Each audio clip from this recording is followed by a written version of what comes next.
Halo teman-teman, hari ini kita akan membahas satu saham yang ada di request oleh teman kita beberapa hari yang lalu ya. Saya lumayan ada waktu hari ini, jadi saya mau sedikit membahas tentang saham ini.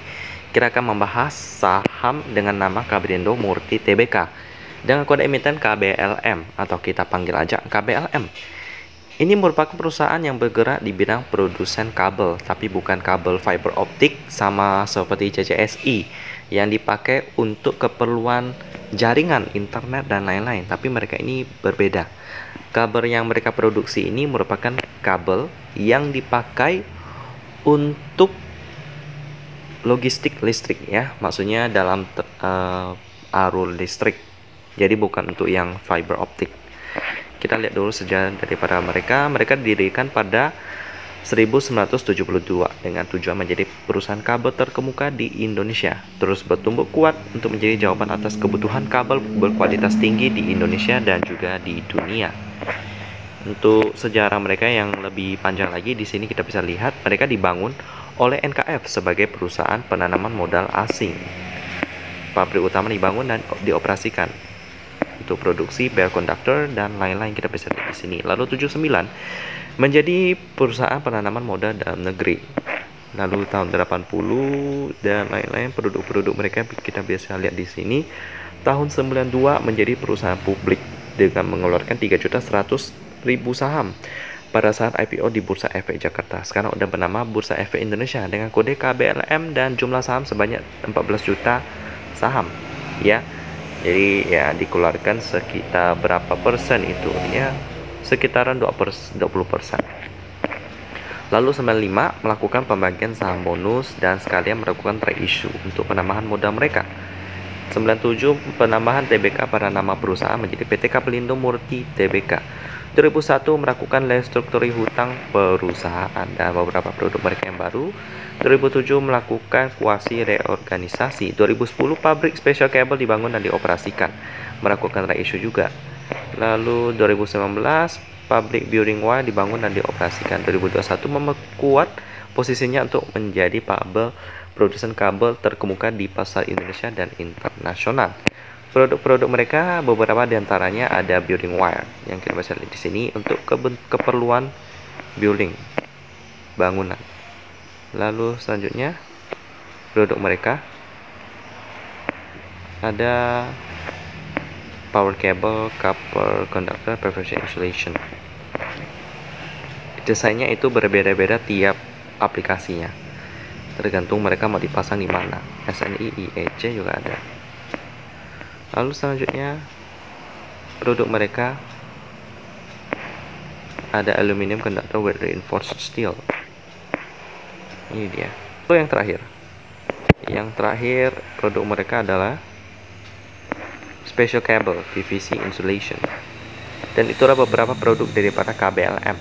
Kalau kita berkaca dari prospeknya ini sih yang bergerak di bidang listrik ya, maka bisa dibilang ini cukup aman karena bergerak di bidang konsumer. Siapa sih yang nggak butuh listrik di zaman sekarang? Semuanya pasti butuh ya. Paling kendalanya tentang wilayahnya, kadang-kadang mungkin susah terjangkau, kadang-kadang juga untuk transportasi kabel ini, logistik yang PLN dan lain-lain itu perlu biaya dan itu perlu waktu untuk membangun itu semua. Tapi semua orang juga pasti butuh listrik karena itu sangat mempermudah kehidupan sekarang ya. Jadi untuk prospek KBLM ini sih oke-oke aja. Lalu bagaimana kinerjanya ya? Dibutuhkan oleh orang banyak, apakah dapat memperkuat keuangan daripada KBLM? Kita pertama lihat dulu pemegang sahamnya, di mana porsi masyarakatnya 18,36%, ini aman. Lalu PT Mesindo Agung Nusantara sebesar 34,73%.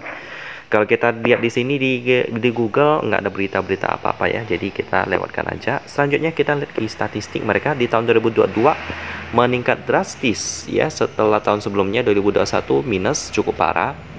Tapi kuartal pertama tahun 2022 mencatatkan laba yang cukup besar, di mana operating profitnya lebih besar daripada net profit, which is nice.